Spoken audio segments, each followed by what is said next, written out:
Welcome, modern day mystics, fellow truth seekers, James and Justin back again. And today we have a special guest for you. We've got Kyle, who has a YouTube channel all about the Orthodox Christian faith. There's a lot that I do not know about Orthodoxy, so I'm hoping that Kyle can help us out, and you who's tuning in. So without further ado, let's begin.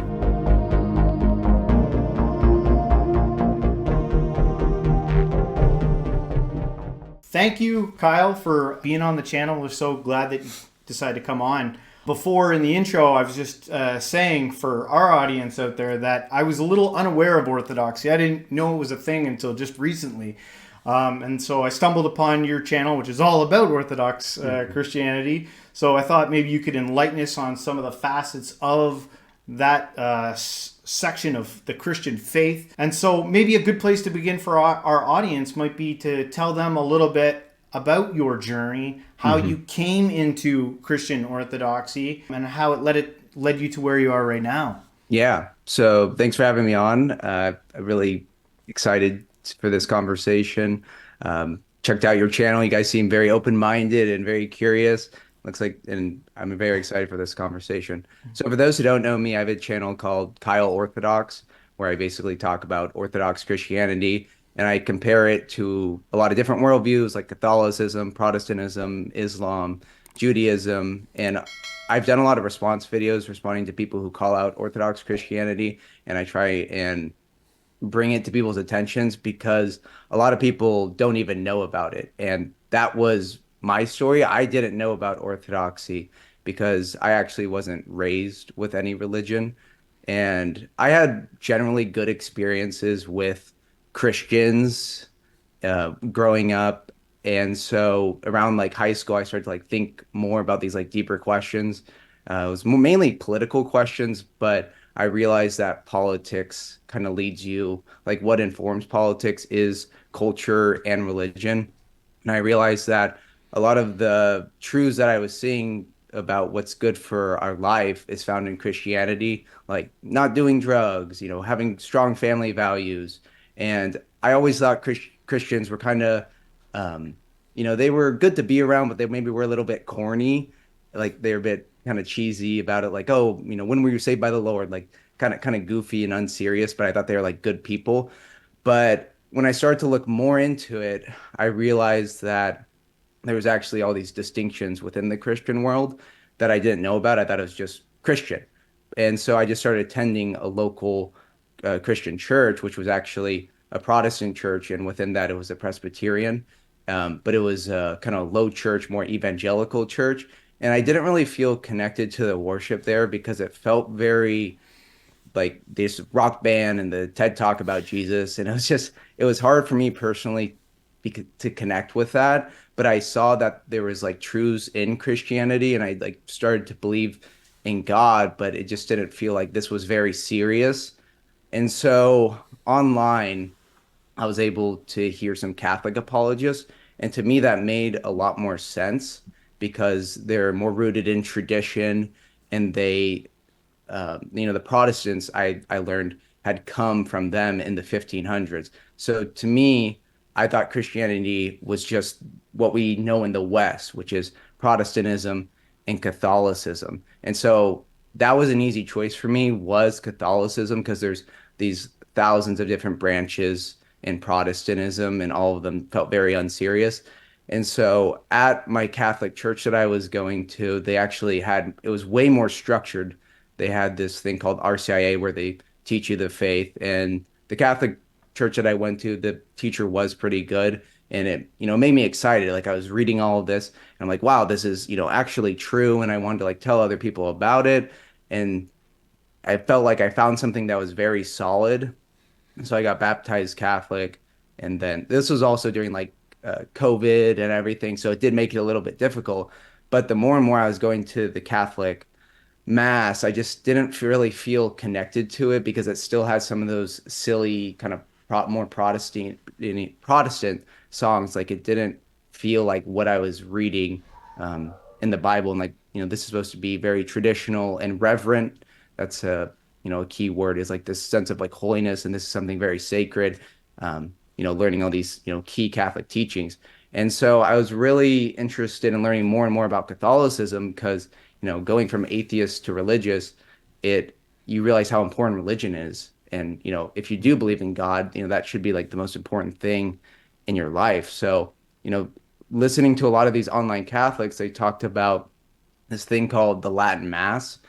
Basically, in the 1960s, the Catholic Church had kind of changed a lot of their teachings and changed the way that they worship on Sundays. They changed um, from the Tridentine Mass to the Novus Ordo. And so I started to look into this, and I saw that the Latin Mass was it was in this like weird area of town, and it was kind of confusing online. But eventually, I met some Catholics that actually went to that Latin Mass parish, and so I started to go there. And so basically, I started to get into traditional Catholicism there. And in the Latin Mass, you find this more reverent, more traditional form of worship that the Catholic Church used to have, and that they changed in the 1960s. And I'm like, wow, this is so much. This feels way more Catholic than what I was experiencing at the average Catholic church. And all the traditional people basically in the Catholic Church would go to these certain Latin Mass parishes because they basically believed they didn't believe the things after after the 1960s when the Catholic Church basically reversed a lot of their teachings. So kind of going down this rabbit hole of seeing how the Catholic Church um, reversed a lot of their teachings led me to some kind of accidentally. I used to have this channel called Christian Simplicity where I talked about like minimalism and lifestyle. Well, someone subscribed to me, and they were subscribed to this YouTuber called Jay Dyer. And so when I was confused in this Catholic landscape, trying to make sense of this all these changes, I found Jay Dyer, and he'd actually been a Catholic and a trad Catholic who had converted to Orthodoxy. And I didn't know what it was at this point. But then listening to him more and more, I realized that there was this option, this kind of third way that I never knew about. And so learning more about Orthodoxy, I realized the problem in the Catholic Church wasn't just in the 1960s. It actually goes back a lot further to the Great Schism in 1054, where the West, we would say the Roman Catholic, split from the East, the modern day Eastern Orthodox. We were one church until that schism, and what caused that schism was a variety of things. Is the West at that point, what's the Roman Catholic Church? They added to the creed, the Nicene Creed, which was very important in Christian history. They added this phrase called the filioque, which is and the Son. So basically, they did something without the other leaders in the church because they thought that their bishop was above all the other bishops. And that's not found in the Bible, and that's not found in the early church. Is, all the bishops are supposed to be equal. So if this one bishop adding to the creed and then also claiming that he had this universal jurisdiction, basically that he had control of all of the Christian world. And what I found out is that what he used to justify these, a lot of them were forgeries. One of the channels that helped me a lot, coming from a Catholic background, was this channel called Ubi Petrus. He has a lot of very in-depth details about the differences between Catholicism and Orthodoxy. And the big things for me was how the Catholic Church had relied on all these forgeries, like the donation of Constantine, that would lead to this schism.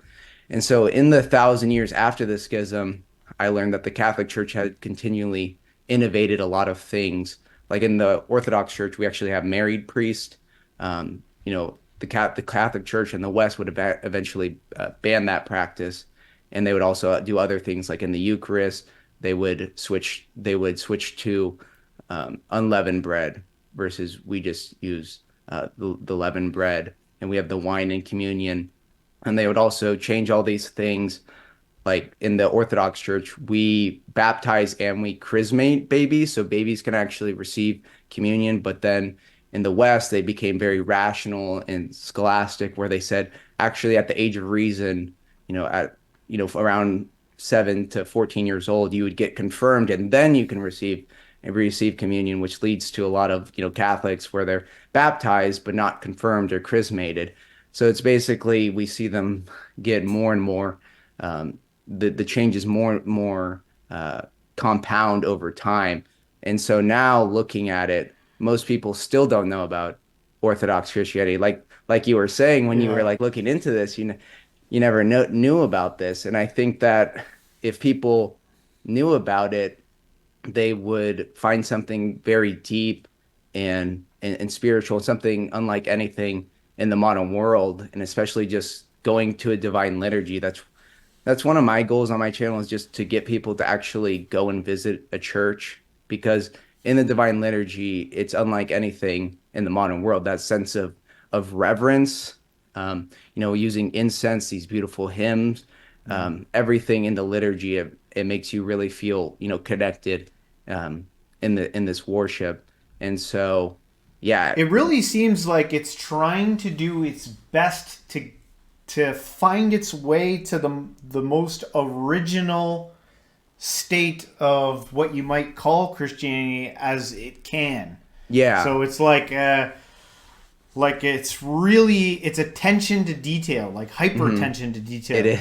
Yeah. One of the things that you were talking about there is this desire to get a little more serious about Hmm. being religious at one point. And I honestly hope, it's my sincere hope that like somebody that watches this, that's exactly their question. Because I Hmm. felt like similar ways when I was growing up, because sometimes, certain denominations can feel a little bit like a club, you know what I mean? Like, Yeah. how serious is everybody about this? If this has got life-saving power, then Hmm. what the, this isn't goofy. This isn't Yeah. like a rock concert or Hmm. some hedonic festival, you know? Exactly. That's a So great yeah. that's a great way to put it, hedonic festival. And I think that's what turns so many people off of Christianity, is because me coming from like a non-religious background to Christianity, I've been trying to understand why people leave it. And what I find is that most people, there's some sort of abuse, like the parents maybe use, like they just force the kids to go to church and they don't actually teach them anything, or they're like hypocritical. But a lot of it is just like the unserious nature of the worship, especially in America, with something like speaking in tongues, where people are just saying gibberish and doing all these, they're saying they're doing all these miracles and these crazy things, and it's just very hard to take serious. Versus orthodoxy is way more rooted, and it doesn't have these same tendencies, where in Protestant churches they can almost function like mini cults, where you have a very kind of charismatic leader and he's starting his own church, and oh, it's kind of this guruism, like he's got the secret Yeah. knowledge, he's got it all figured out. And this kind of spirit of Protestantism, I mean, for those who don't know what, like when Protestantism originated, it started in the 1500s. So, like I said, the Catholic Church split in 1054, and because they kept innovating, With some of Martin the Luther, right? Isn't it yeah, Martin Martin Luther, Luther? yeah, Martin Luther, and there was other reformers. They initially just wanted to reform the church because they saw that the Catholic Church had kind of gone off the path. But then the Catholic Church would kind of kick them out, and they eventually would tie on. They would have these new doctrines, like we're just saved by our faith alone, and we just need the Bible and other things, and all to various degrees, because there are different reformers, and some of them are closer to Catholicism and Orthodoxy than others. Some of them are way more radical. And so that's in the 1500s. And, all this is happening. All these different churches are splitting. And then you get the founding of America, where it's this place with religious liberty. And so you get all these kind of crazy Protestant churches just coming to America. And that's kind of been the spirit of America, of just everyone can have their own brand of Christianity. And so that's why we have so many different denominations. So many. And Any small yeah, town you go through, it's like, man, this place is loaded with churches, and they're all different. But I yeah, think that I suppose at the beginning, we kind of noted the sort of open-minded take that we take here. A lot of what we do on the show is philosophy. So hmm, by that, we're kind of, I don't know. I think we're just in the vein of trying to remain open-minded. We take yeah, that hit, whatever that is. And I hmm, think of this in terms of niche in a sense, right? Like, hmm, you know, it, but it back in the day, it would have been a lot harder to find some source of somebody talking about what you're saying is like, enough of this, back and forth. I feel this, I feel that. Who's serious about this, and how hmm, precise can we get about our approach to following the scriptures. But at the same time, we live in the world, and I got to interact with people. I know people who I care about who go to, a type of church that seems to have grown in the 90s, where it's like all kinds of these like hip new hymns that came along and this new age almost approach to Christianity. And so it requires a little bit of patience, but it always would be nice if people had a source to reach out to and connect with that's about what they're about, which is like, well, listen, somebody got to carry the torch of staunch truth here. And exactly. So I commend you for that. I have I have a thought, and I don't want to lose it, because I was just thinking about your journey. You told us like how you started in Protestant, then went Catholic, and then refined yourself into Orthodoxy. Do you feel like God was with you the whole way through that, or that like once you like converted to Orthodoxy, it was like that opened the door, now I'm right with God? Or do you feel like there was something going on through that whole journey? Yeah, no, definitely. I feel like God was leading me towards the truth. And what you'll find in Orthodoxy is that a lot of people take a really long path to Orthodoxy. They've spent time in other things. And I think my time in Catholicism was useful because now I know how to talk to Catholics and kind of explain the errors in it. And I do have another channel called Orthocast where I interview a lot of different people and like hearing their different journeys towards Orthodoxy. You're busy. But it's really interesting hearing all these people's different journey. Like a lot of them were into New Age, were into Eastern religions, were into, anything that you can think of. And one of a big figure in Orthodoxy in America is this priest who people think is going to be canonized, a saint called Father Seraphim Rose. He was an American convert who actually he studied with Alan Watt and was diving into all these Eastern Alan Watts? Eastern religions, and it's kind of like he like saw all these, and then eventually he was refined and came to the truths of Orthodoxy, and he became a monk in Platina, California. And we have monasticism is big in Orthodoxy. That's kind of like the root of our faith, is like applied theology, like living it out. But a lot of his writings have been very popular among everyone, especially American converts. A lot of his books, like Orthodoxy and the Religion of the Future, he's kind of writing about all these things in the 70s about UFOs and like this UFO phenomenon and charismaticism and yoga and kind of this syncretism that we're seeing today. So understanding his life, his books like Orthodoxy and the Religion of the Future and Nihilism is a really good starting place for a lot of people who have been through a lot of different worldviews, and they do see truths in these different worldviews. Like every worldview does have something right, but it's just getting to that refined point. That's what a lot of people who are in the Orthodox world, they've been through a few things, and Father Seraphim Rose is very influential. I recommend reading his books. I think you guys may find it interesting, especially if you guys want to do a book review of it. Like it's just interesting. A lot of people also like psychedelics, like they end up eventually finding, not that the psychedelics are like leading them to it, but it's just like God reaches us where we're at. And we've had people on here who've told us about their psychedelic experiences leading them to a more conservative path. That's for to like we've had people. I was curious as to Orthodoxy standing alone. What's the big difference between Orthodoxy versus Protestant and Catholicism? What is the thing that like makes it stick out? So probably how much we anchor on to tradition, and that we haven't really changed in the past, 1,000 years. Like we've held fast to the traditions of the apostles, because what we believe as Orthodox Christians is, Jesus came, he gave us the church, at Pentecost.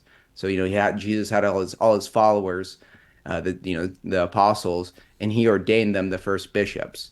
And, those bishops, that was the church. They went around and they were spreading the church, and they were ordaining more people to help them. We have like a hierarchy in the church, so the bishop, the priest, the deacon, and they would all help in the service, the divine liturgy, it's called. And in in that service, it's toward worshiping God, and we receive God in the Eucharist. But basically, the church was spread, and it continued to expand over the entire world. And the Orthodox Church has held true to those traditions, and the Catholics, they slowly have gone away. And us and the Catholics do agree on a lot of things, like the sacraments and and different things. But on a deeper level, that is a really good question: is what makes us different?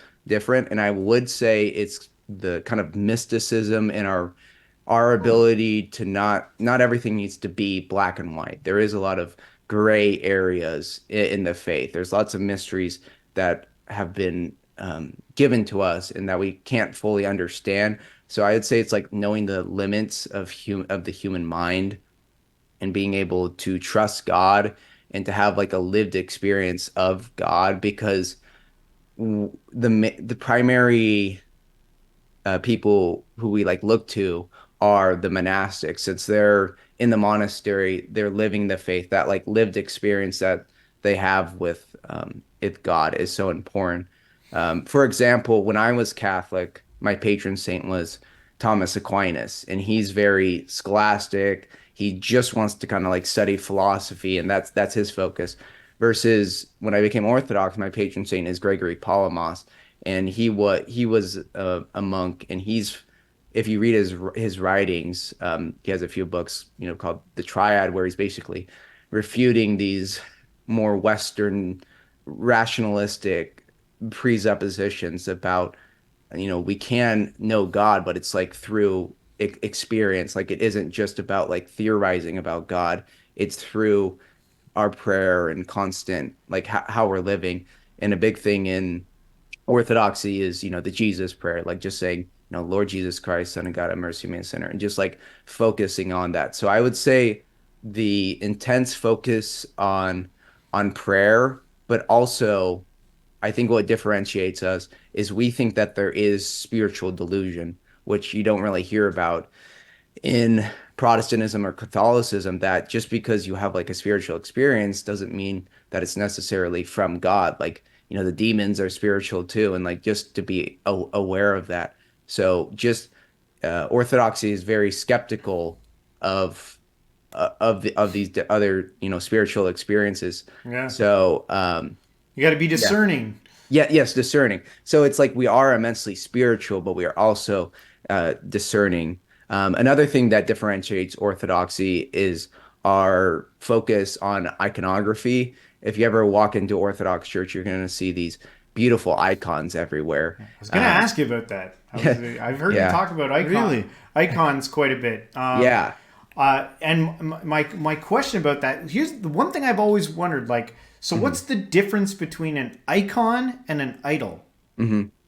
So an icon, we think, are images into heaven, and it's not, when we have these icons, it isn't because we're not worshiping the piece of wood. We're just simply paying respect to the people in that. And it really goes back to like who Jesus is, since we believe that, Jesus was a divine person, Yeah. who assumed a human nature. And so if he can do that, if he can deify creation, then we can have these beautiful icons. Jesus is the icon of the Father. All these, the saints are like a gift from God in our connection.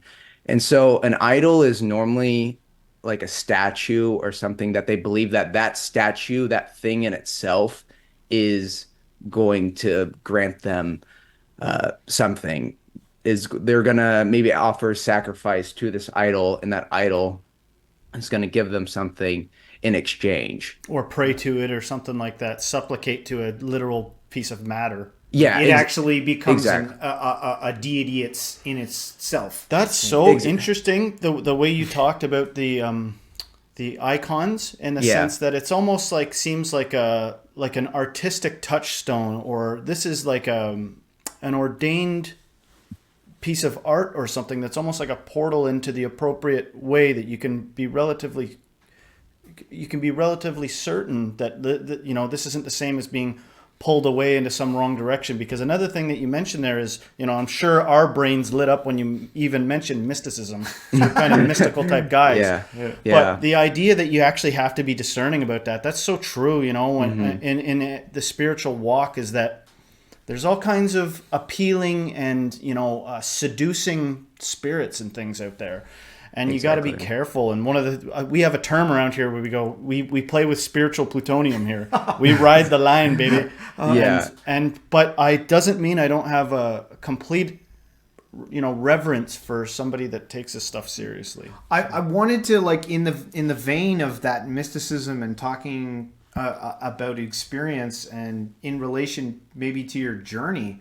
And I know this might be a personal question, so obviously, like, to your discretion, like, how, like, for you in this path, have you yourself, like, because when we're talking about Christianity, it's easy to get, talking about theology and Bible verses and lose that spiritual, supernatural component that we're talking about God, and there's miracles in the Bible, and there's all this stuff that's going on. Like, how for you have you experienced maybe some of that in your life, where you were, like, blown away, like you had an experience of God and were like, oh my God, like, wow. Yeah. I know lots of people who've had just that just overwhelming spiritual experience that I've interviewed on my channel. But for me, I never had, like, an overwhelming experience like that. It was kind of just like little things, like praying for God answers to certain questions, and it wouldn't, like, God always answers our prayers, but it's not in the way that we want it to. And so God would always give me, like, what I needed, but not what I, like, wanted or desired in that moment. And so discerning all these things, like, I remember when I was really questioning, like, if I should become Orthodox, like, just praying to God, like, I'm not sure, like, do I leave the Catholic Church, and, like, do I leave, like, it's gonna be hard because I just made all these, like, Catholic friends, and now I'm, like, gonna become Orthodox. But I was able to find all the answers that, and also just the peace, like, just that inner peace that I think God gives us, is I was able to have that in my journey. And then especially just going to church regularly, like going to the Divine Liturgy, like, after a week of not going to church, I don't feel, it feels like something's missing, like there's, a thirst. And so just going to church every week, it really just fills that thirst for me. And this is kind of random, but another thing I like about the Orthodox Church is that at a lot of Protestant and Catholic churches that I went to, you kind of just go there and then everyone just leaves right after. You don't actually get to really know anyone. But a really great thing about Orthodoxy is that we normally just have one Divine Liturgy on Sunday, and then they'll have, like, a coffee or lunch hour. So it really helps kind of build that community, is that you go to church together, and then you go down, you'll have lunch, and you'll have coffee. And I've met my best friends this way. I've met my girlfriend this way. So just that sense of community, which I think is so lacking in America. It's very hard to find those, like, really deep connections, but just Orthodoxy really does community, right? It's like your soul recognizes what's good at something, like not everybody has, wild stories. We've interviewed somebody that was a Christian and had unbelievable stories of, spiritual encounters and stuff like that. And I don't dismiss that, but I think sometimes it's that my soul started to recognize the darkness from the light in some sense. I understand that, and I think some people maybe sometimes have so much trauma or so much bad that goes on that maybe they have a little bit harder time discerning that sort of thing. But it's powerful, when you've encountered something that you've identified as that's darkness. And you're not. It's like not putting your hand in a fire or something. Like, I don't want to reside among demons. I want to go to where where the good is, you know. Yeah. Yeah. One of the things I noticed about Orthodoxy is that you guys take your faith home with you. Yeah. And so I was wondering if maybe you could talk a little bit about the practices that you go through Mhm. in order to help you, connect with God. And Yeah. That's really important, and I think that's a really big problem that a lot of people are just Sunday Christians. Like it's just, oh, I go to church for a few hours, I'm all good. But really, Orthodoxy, I made a video called Orthodox Christian Lifestyle because it should be a lifestyle, something that you do every day. It should be, and it's something like waking up every day and doing some morning prayers, saying some prayers throughout the day, like saying the Jesus prayer throughout the day, doing the night prayers at nighttime, praying with others, and then there's services throughout the week. We have different like feast days for different commemorating certain events in the Christian calendar and certain saints. And then on Saturday night we have Vespers, which is a short service in preparation of the Divine Liturgy on Sunday. And yeah, so it's like every day you should be having the morning prayers and praying throughout the day and night prayers.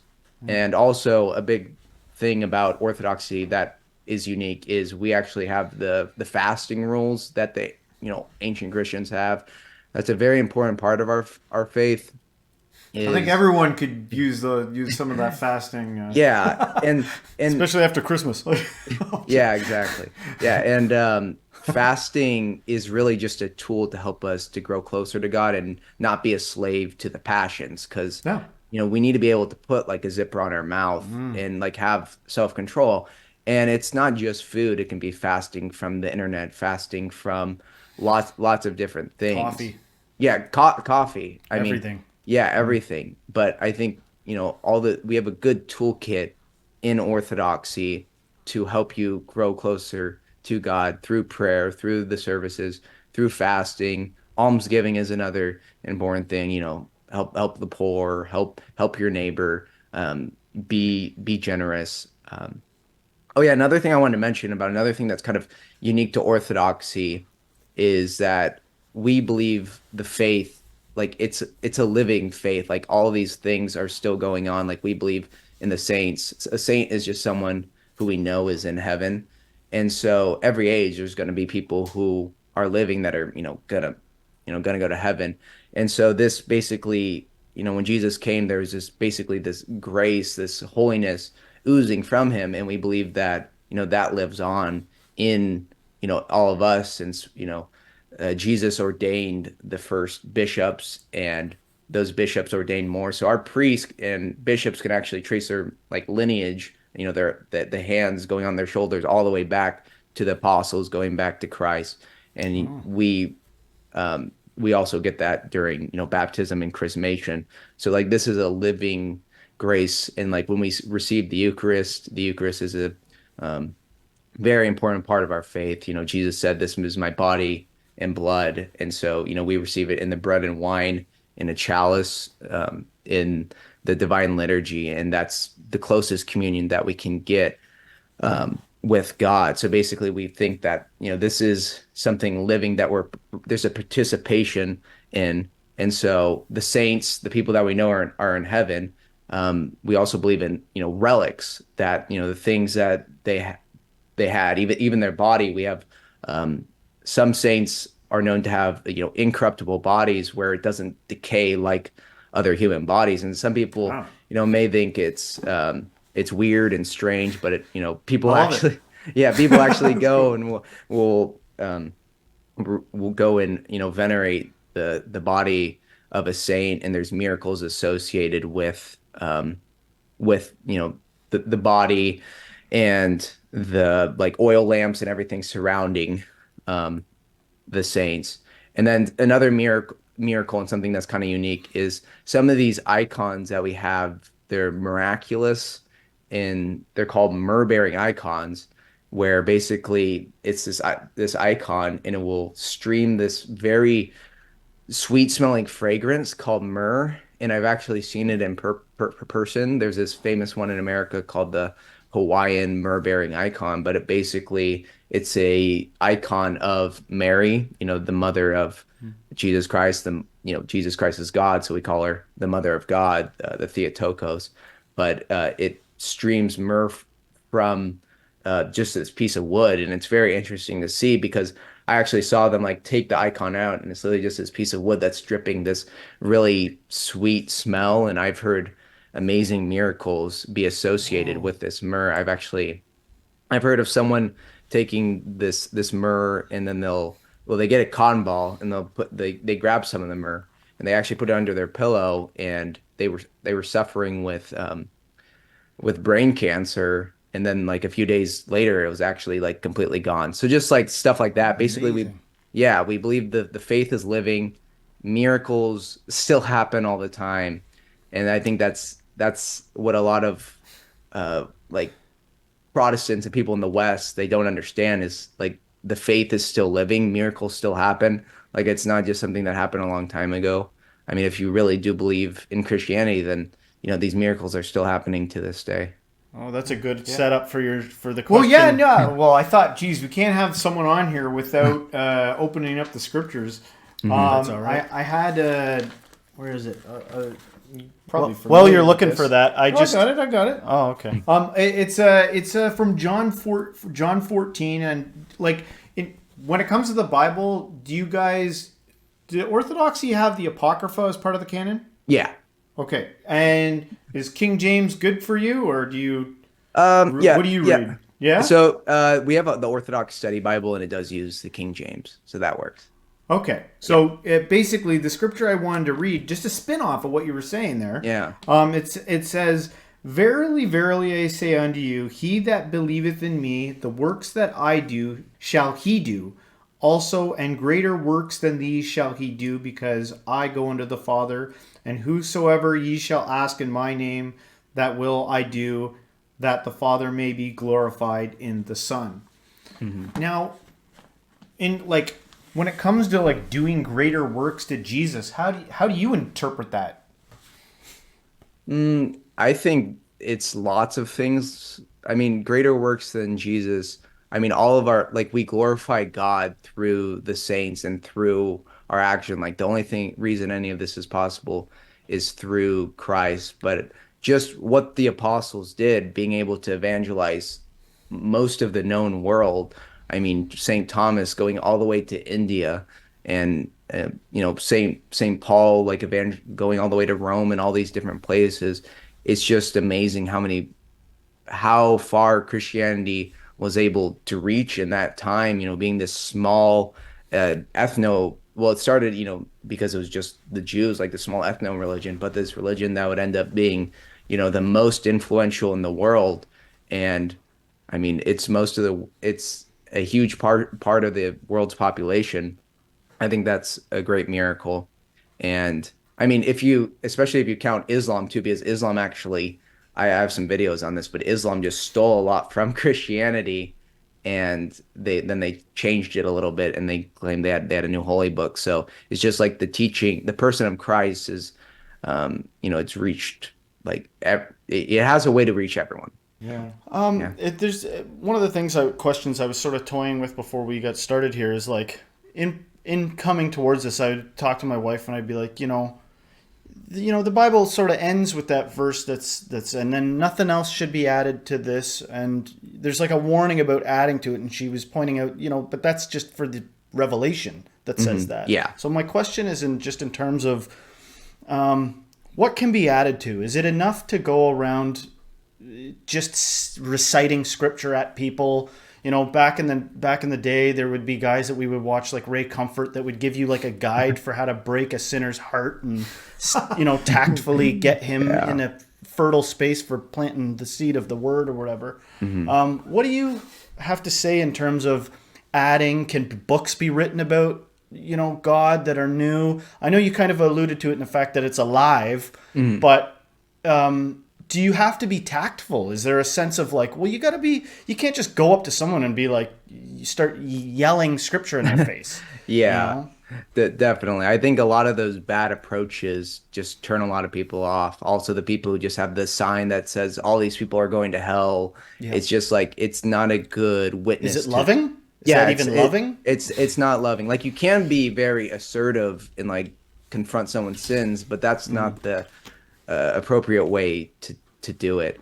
But regarding the Bible, so the Orthodox, Jesus gave us a church, and these, the Bible. Well, half of it is the Old Testament, so that was written, before Christ, and we have all these messianic prophecies leading to Jesus, and then the New Testament, covering the life of Jesus. The reason we actually know what belongs in the Bible because lots of different people, atheists, Muslims, some very extreme Protestants will say the Bible was changed and all these things. The Bible was created by Constantine, but actually, if we read the early apostolic fathers, the church fathers, we can see which ones they were citing, and also what's important is what books were being used in the liturgy. So the liturgy is very informative for what we know to be in the Bible, and also what we see in America is basically they've turned the Bible into an idol where all you need is the Bible and my interpretation, and it's ironic because they ignore a lot of the things in the Bible because they put it on such a high pedestal. But it's like the Bible is a part of the tradition of the church. And the Bible is divine revelation. And so what we're seeing now, there's no further divine revelation, but there still is, still is the miracles and there still is the grace that we see in the saints. And we can read this all, and lots of Orthodox Christians are encouraged. I like reading the lives of the saints. A great book is called The Prologue of Orid. Basically, it just has a reading every day about some different saints and reading about all these different miracles in their lives that happened and continue to happen. It's like there doesn't need to be a dialectic between the lives of the saints and the Bible. It's like they're all just a part of this great living faith that we have. So much really brilliant stuff that you said there in terms of start making the Bible an idol. Like Yeah. I'm even surprised at that as an answer. Another good book is God's Generals. I read through that a while ago, and it just talks about more modern day miracle workers like Smith Wigglesworth and that sort of thing. And the interesting thing about that book was it talked about their struggles. On one hand, it talked about the reach that they had evangelically and all the people that were sort of coming to God, but it also talked about their human frailties and their what held them back. And so I don't know, you can correct me if I'm wrong. What I gather though is with the traditional aspects of the Orthodox faith, you wouldn't be expecting it to evolve. Like new things wouldn't stem out. Like if there's a hierarchy of like people in there, there's not like another tier coming. Yeah, Like exactly. they're Yeah. like or so like it seems like the structure of it is not going to change until either Christ comes back or whatever. But with that said, in a world that seems to be evolving and progressing and transforming with all technology and all the things that are going on, how do you balance all that inside of this new world that we're living in? Yeah. So I think that's what attracts so many people to Orthodoxy is that in this ever-changing world, Orthodoxy has stayed the same and it's going to continue to stay the same. We're going to worship in the same way. We're going to have the same teachings. We will never reverse our teachings. These very key theological text and moral lessons are never going to be reversed. And some people may see that as a weakness, like, oh, we're not going to adapt to the modern world. But I'd say orthodoxy, and they say the Orthodox mindset, the Orthodox phronema. I think you'll hear Orthodox people talking about things that you don't hear other Christians talking about, like transhumanism, like talking about, the mark of the beast, but not just a lot of people go way too crazy with that, but talking about like realistically about, this antichrist system that, is, Chips. emerging. Yeah. Yeah. The This 7-year dispensation or whatever. yeah. Like Yeah. And oh yeah, we don't believe in the rapture or anything like that. Yeah. There's all these wacky beliefs come later, but yeah, I think that is actually the Interesting. strength of Orthodoxy is that we're not going to give in to anything the modern world has to has to come. And there is going to be conflict because in every age we believe there is like heresy. There are errors that that permeate, and it's happened in every age of the church from its very beginning. But in the end, the truth always wins out because we believe God, the Holy Spirit, guides the church. So I'd say if you want to, Orthodoxy is attracting those people that are skeptical of all these changes and are rooted in something that is like something that's timeless. Sometimes it seemed like in the Bible that, like, probably mostly Jesus, that some sort of new revelation would appear, and then like the people that would have been like carrying Moses' law or something, Jesus comes along and they're like, "We're criticizing you because you're going against what we already know is true." Hmm. And is there room in Christian Orthodoxy for like new revelation though? I know you kind of answered this already, but I just Hmm. wanted to get a little more solid on it. Is there room for like a John the Baptist or even maybe like a Jesus like character to emerge, or is Hmm. definitely the Antichrist, or is there room for Yeah. somebody to go, look, we're thinking about this all wrong, and Yeah. is there room for that? So when Jesus came, there was all of these prophecies leading towards him, and we saw that Yeah. there was this predicted change that was going to come. And especially what Jesus was so harsh on was the religious leaders of that time, which were the Pharisees and the temple, because they were all about outward things, about an outward appearance of holiness and just checking off the boxes, and they didn't have any of the inward fruits. And that's what Orthodoxy and what Jesus came to, clarify is like some people will say Jesus changed a lot of things, but really he just brought it to full clarity of what like these rules that they had were supposed to cleanse them inward, but they were all focused on the outward. So You're right. there is no more divine revelation in this until Jesus comes back. But the saints can, give us prophecies and things that are going to happen and miracles. But there's not going to be anything that contradicts the prior revelation. Like it should all be in continuity with that. And there's Right. actually a very specific verse in Galatians. I think it's Galatians 1:8 that says, even if an angel comes, if they preach another gospel, let them be accursed. Yeah. And so prime example of that is Islam and Mormonism, where they say these angels came and they gave them the Quran, the golden tablets that would, be the Book of Mormon, which actually contradict the prior teaching. So any new revelation it always needs to be in continuity with the prior one, and there's not going to be any more more revelation. You answered that. That's exactly the right way. I'm just saying in terms Yeah. of the question I asked. Yeah. From like a macro perspective,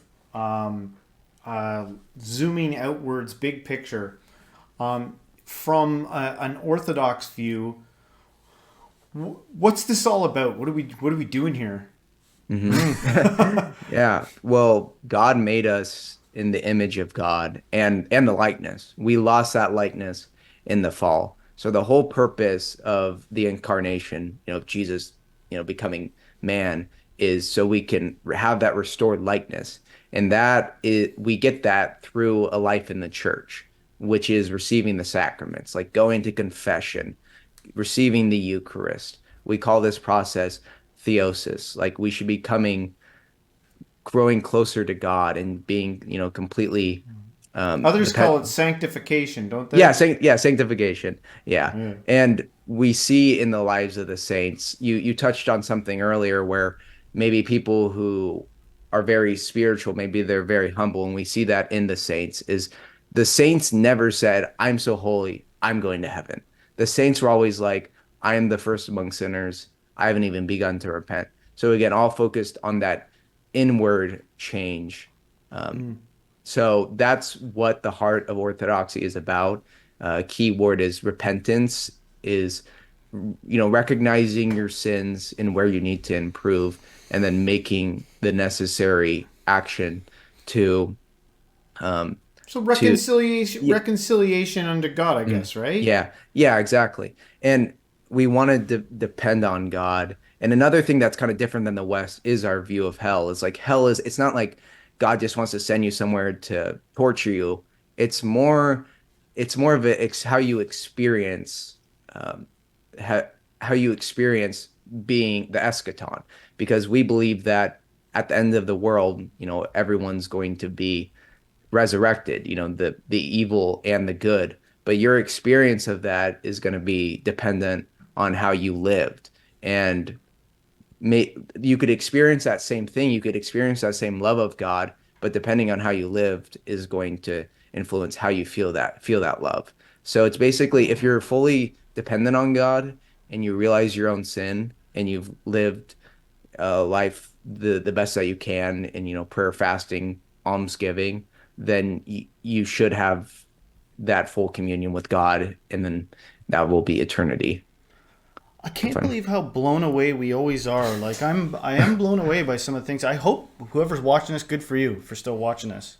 I'm to me, I'm a little bit of a Care Bear type of a person, with like a very dark side. I'm like a vicious Care Bear, and so I'm Yeah. curious about love. I'm curious Mm. about where love comes in, because sometimes I can be a little naive and think, I don't ever want there to be any argument. I never want Yeah. there to be a debate. I just want to be hugs and love.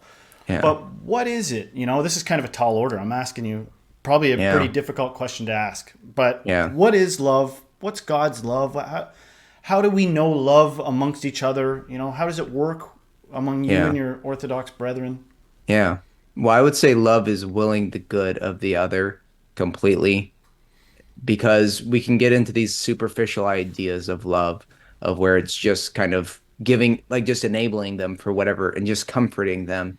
And maybe there's some times where you're going to comfort them, but if you really love someone, you should be, sometimes you're going to have to confront them on things. You're going to have to give them the truth. And that's why we say, Jesus is the truth. He is the word incarnate. Jesus really is, I mean, he loves us completely, and he just wants what's best with us. So love is just doing, what God's will is for us. He's not going to force us to do it, but he loves us enough to, come and, die on the cross and do all of these things. And we may feel like things aren't fair in our life, but it's really about having that, inward humility and trusting in God. So it's, willing the good of the other and trusting. Um, I was just thinking about like you kind of like laid it out there in the building the reconciliation Hmm. back to God. I don't know. I'm just speaking from my own personal space. Is that one of the things maybe I struggle with is that like why did we have to have so much suffering in order for us to like get us back to God? Why didn't we bypass that system? Why didn't God just make it heaven to Hmm. begin with so we didn't have Yeah. to go through, Hmm. this thing? What's Yeah. that like what why this way? Why the trials? Yeah. Well, I think that the reason we have all of these trials is it's a necessary result of having free will, is, God creating the universe.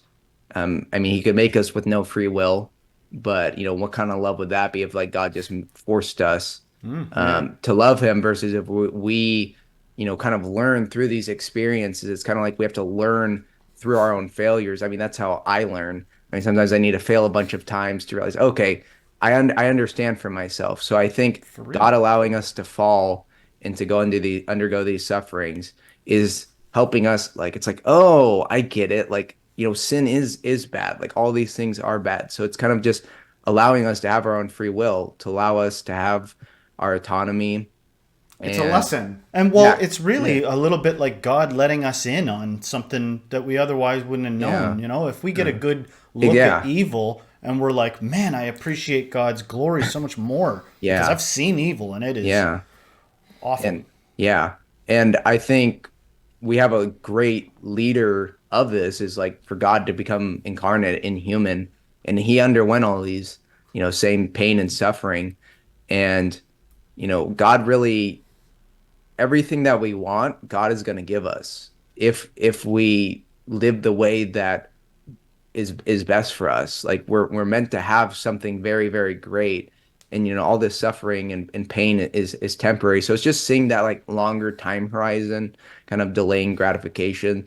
I mean, we can see that in the micro scale in our lifetime, is that when you delay gratification, like when you're able to like wait for things, you get something even greater versus if you're just living for instant gratification.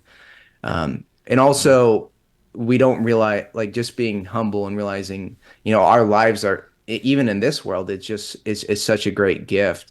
And so being able to, be grateful for that and have I mean, because if there is no God, then all like suffering is bad, and it leads to like this hedonism and materialism that ends up making us just a slave to our passions. And so I think Christ actually, he gives us, that he allows us to learn from these, and he allows us to not be a slave to our passions and to will the good for the right reasons. And the best example of reversing the flow from inward self-satisfaction to utter selfless sacrifice. And somebody very wise recently pointed that out, that it's unsustainable, this self-seeking attitude you got. Yes. And if you reverse the flow to a serving, giving thing, that is where you find fulfillment. Exactly. Yeah, you can only make yourself so happy by serving yourself. Serving others, it's gonna make us better and happier. Yeah. I have a maybe it's like we'll start with the hard one and then go with the fun one. Mm-hmm. So I'm curious, what do you think hell is, or hell is like, and what do you think heaven is, and what is heaven like? Mm-hmm. So I've heard of it described in lots of ways, but I think one way is when we experience someone's love, it could be the same love, but our disposition to that person is going to influence how we feel that love. For example, someone you really, really love and they love you back, that's going to feel really good. And so that's like heaven. Now, if someone really loves you, but you don't like them and they're like a stalker, it's going to make you feel very uncomfortable. So that's how I think of hell, is you're going to experience God's love, but you're not going to like it. It's going to feel very, very uncomfortable. Just blew my mind, man. Just blew my mind. I love that. Yeah. Anything that's, I'm so thirsty for an answer other than, well, these evil pieces of crap are just going to roast for eternity, Yeah. Anything that's just a glimpse more than that. Yeah. I'd say that's what a lot of people appreciate about Orthodoxy, is it's just not a perspective they've heard before. That's what I was able to find in the Orthodox community when I found it online. I recommend that you guys, listen to and watch people like Jay Dyer. Jonathan Bejo is a very well-spoken and popular Orthodox YouTuber who's able to reach a lot of people just because of how he speaks is so differently than anything else. But we're really, blessed in this Orthodox. We're like a small niche of YouTube, but you're going to find something like it's a hidden gem. Yeah. Yep. In heaven, what do you like? Do you have any ideas? Like, what do you think people will be? What are people going to be doing when it's? I know what he said about the love thing, but like actively, what do you think is going to be going on? Yeah, for fun, what are we going to do? I think we have a high view of the body. We're going to have like bodies. It's not just going to be like a Neoplatonic thing, but I'm not exactly sure. That's again part of the mystery of the faith is. And some people may not like that there are these, mysteries. These are these things that we're not sure about, but we know enough that heaven is going to be something great. We think the closest thing to heaven is going to the divine liturgy, and it's an amazing feeling going there. It feels unlike I don't get that feeling anywhere else. I just had this sort of thought about maybe heaven, because it seems that people do sort of have a little bit harder time talking about heaven than they do identifying what's bad and hell and things that we ought to move away from. And it's like even scripture seems to begin with like, God said, let there be light, and light burst forth. It's like all built on ignorance and darkness, and then it's a more and more revelations towards what's good. Maybe the big thing about heaven is that it is so mysterious, and that we're reaching up towards it out of the mire. So how amazing and what it has in store for us, we just get glimpses of, you know. If you want to know Yeah. what hellish things are, there's plenty on earth, you know. Yeah. But heaven is still sort of, it's meant to be kind of a mystery almost, maybe. I Yeah. just had that thought. Maybe it's Yeah. something to do with that. But we know what love is. You know, Mhm. we know what it is to connect with somebody in that selfless state. So Yeah. maybe there's Yeah. just little like teasers for us of what love or what heaven will be like. Yeah, When definitely. you came to Orthodoxy, like a lot of times, like we do our due diligence whenever we take on any belief system or anything we do, like any group we decided to join, we do our Yeah. due diligence. But every now and then, there's got to be something. Like, was there anything that when you got into it, you're like, oh, that's going to be difficult, or oh, I don't know how I feel about that, or like just from like a human aspect, like. Nothing really comes to mind because when I came to the church, I already was like, I want to become Orthodox as soon as possible because I was like, going from Catholic to Orthodox, I'm like, I don't want to miss church. I love, I like going to church on Sunday. And then actually going to a service that I really enjoyed going to, because of how like reverent it was. It just was like everything that I was learning it made it even sweeter, it made it even better. I'm like, wow, this is even deeper than I thought. Going to we have catechism classes to make sure, if you're going to become Orthodox, you're gonna learn, well, not everything, but you're gonna hopefully learn a lot of important things about, before you become get baptized or chrismated into the church. And I love still going to those classes and learning more about the faith. Now, just to maybe spin off of what I Mm. was saying there, is there like personal things that you wrestle with God? Like I know along my journey, man, I've had things where I've been like, God, why? Like, are you Yeah. like do you wrestle? Like, are you wrestling, or you feel like I am at peace with the whole thing? Yeah. Well, I think it's just about when you read the saints, you realize I'm never gonna be happy if I'm always asking for like more stuff. Like there's always more I could be asked for. And I fell into that of like like kind of like complaining or like asking for more. But I tried to like change the way that I think into just saying, instead of saying, "Oh, I wish I had this," just like I'm glad that I like woke up today. I'm glad that I'm like not in pain. And especially um you know being whenever I'm in severe pain, I'm so grateful to have God and to honestly sometimes to have that pain because it kind of humbles me and it puts everything in perspective because we're so used to this like hyper comfort, but whenever you're in pain, you have to find like satisfaction in something deeper, and it makes you really dependent on God. So I think it makes me very happy too, instead of like not. I mean, of course there are times when I'm like, oh, I wish I had this or this, but I try to always change it and be like, this is going to help me in my salvation somehow. This is something that's very important.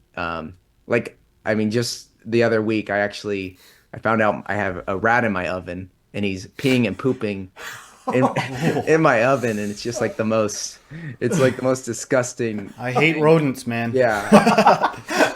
No, Yeah, it's just like, why does this happen? It's like it's so annoying, and just that sense of not feeling in control, but just like being like, there's no point in getting mad at this. Let's just focus on what I can do, and this is going to be important. Maybe that oven was going to uh, blow up the house or something, but I mean, I think you can always there's a lesson to be learned in everything.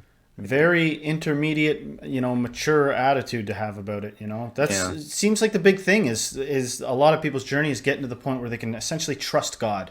It's exactly. like, Yes, but if you trust God, you're way more sound when struggles come. It's a exactly. tall order for Yeah. many of us, but it's the difference between being like, I'm freaking out and this is God's fault and all kinds of bad Yeah. characteristics versus Yeah. somebody that's like, let's just wait and see what happens and Yeah. tolerate this a little bit, hang on to God through Yeah. this. What I think is interesting is that the problem of evil objections, we hear so much in modern times when we have so many comforts, but these ancients, they never brought up those problems, even though their lives were way, way worse. Like they were still very grateful for the little that they had, and that helps us achieve a greater happiness. And again, through like reading the saints, like the early saints of Christianity, they were all suffered, boiled alive, the worst deaths imaginable. Praying for their torturers as they're being Yeah. tortured to death. And Crazy so, accounts sometimes. yeah. So whenever I'm like annoyed, I'm like, they had it like a million times worse. So I should really not be complaining at all. So it puts everything in perspective, I think. Yeah. Yeah. Well, doing what you do on YouTube, do you ever get like intimidated by like, because you got some feisty content out there. Yeah. And I've seen like some of the Yeah. back and forths as I was like going through your videos. I'm like, whoa, man, Yeah. I don't know if I could live on the edge like that. Like, Yeah. putting yourself out there. Yeah. Yeah. I'm definitely trying to tone it back a little bit just because in some videos I think I went a little bit too far. And also I don't have as much time to make all the response videos. So my videos are definitely kind of they're evolving and my channel is changing in the future. I want to have a little bit of a different approach. I think yeah, because I would describe some of my videos as like, highly polemical and, over the top. Some of those were really, really fun, but I'm trying to be more mature with my videos and still, obviously I still want to like confront false beliefs, but I think there's a more mature way to do it than before. I thought like they call this term, I try not to cuss, but they call it shit posting. Like it's just like you're like having fun, just throw a lot of memes in there. So Yeah. Yeah, that's some of them are pretty funny. Wrong. Yeah, I know. I was intimidated coming into this. I was like, am I going to get hit with the wrong button? Wrong. I found the wrong button before. When we were just setting up for today, I was like, wrong. Yeah, no, all the sound effects. Just to spin off of that, what was I going to say? I don't know. I know what I could say about that. Just even the last bit we talked about. Is religion competitive? Is this a competitive sport? Because with what we do here, we cover, we're not like, we don't identify as Christians. Yeah. And we do cover different things like, Hinduism and Islam and Christianity and Catholicism. But sometimes I'll go and I'll investigate the little side avenues that like the little streams this breaks off into. And, I'll look at a commenter and then what their page is about and then what the comments in their particular page are about. Yeah. And there's so much debating and like the best word I can come up with is like competing. It's like a competition to whose religion wins or something like that. I just wondering if you could speak on that a little bit. Well, we definitely want to convert everyone to Orthodox Christianity. We, baptize all nations, and Jesus is the way, the truth, and the light. So we have a high view of the truth, and we want to lead people to the truth. That's why I try and make videos kind of refuting everything that's not orthodoxy, even things that people may think are really close, like Catholicism or Protestantism. I think people are going to have the best spiritual experience within the Orthodox Church. And there's a lot of damage in other religions, I believe, especially, Islam and Protestantism. So it's just like, I think the best thing for people, like we have the medicine that people need. So that's why I feel it's good to bring it to people because it will give them what they need. What do you do in that case? Like someone who's into apologetics, right? When you do debates and you're on the front lines of the defense of something. Yeah. What do you do to avoid being caught up in maybe like being blind by say something like self-bias, or getting caught in too much confirmation bias, or what do you do to steelman? Is that what it's called? Steelman your arguments. Like, how do you, like, because it's got to be tricky, right? Because... You mean like steel manning your opponent's arguments? Yeah. Is that what you mean? Yeah. Like, what do you do to, like, just to protect yourself? Because, if you get too in one lane of thinking, you might get trapped. Yeah. I don't know. Like, I'm just... Well, where does Yeah. it relate in normal life, right? Like, say I was, it had nothing to do with religion. I was a scientist or something like that, and I was, and I wasn't considering things outside of some narrow assumption I made about something scientifically. Is that what you kind of mean? Yeah, I don't know, like just to Yeah. protect yourself so you don't get like, Well, That's a good question. Yeah. To protect yourself, how do you yeah. do that? Well, I think if you actually want to be good at debate, you need to actually understand your opponent's position. So you're not doing yourself a favor by misrepresenting them. You should actually understand what they believe. And also if you're like lying about what they believe, I mean, people are going to notice that. So you want to actually you want to be able to argue, not that you would want to argue, but you should be able to argue what your opponent's argument is, um, showing that you actually understand what they're saying. And by understanding what they're saying, you're actually going to be able to do a better job at refuting it because you understand precisely what they're saying. And I that's another, totally agree. yeah, that's another good thing about this online Orthodox community is that we actually have a bunch of people who are super into the debate. We actually have there's this channel called The Crucible run by Andrew Wilson, and he has people on who will debate anything. And it's all about, it's kind of like a blood sports debate. It's like, if you're gonna say something, you have to be able to defend it. And Yeah. the Orthodox, he just got baptized Orthodox, I believe, but he does a lot of debates, Andrew Wilson and his wife Rachel Wilson. And then also Made by Jim Bob. He's a great person. Like he has lots of open dialogue. Jay Dyer is great too. But that's another thing that attracted me to Orthodoxy is just their willingness to in the online community is to hop in the debate ring and and have a good faith debate, because I've attempted a few debates, but they I always had kind of bad faith opponents, and it's not fun. That's the thing. That is the whole thing. I got a lot of respect for people that can debate. I don't think Yeah. I'm of that. We all got our different roles, and Yeah. I don't think I'm a debate guy. Yeah. But one of the key words you said is a good faith debate. Like Yeah. sometimes a good debater, like imagine you establish prior to the debate, listen, I want the truth of Jesus to shine forth through this thing. But then you notice the crowd is real petty, and they seem to get there's this feeling that moves over the group if things on a superficial level look as though sometimes people are very charismatic, and Yeah.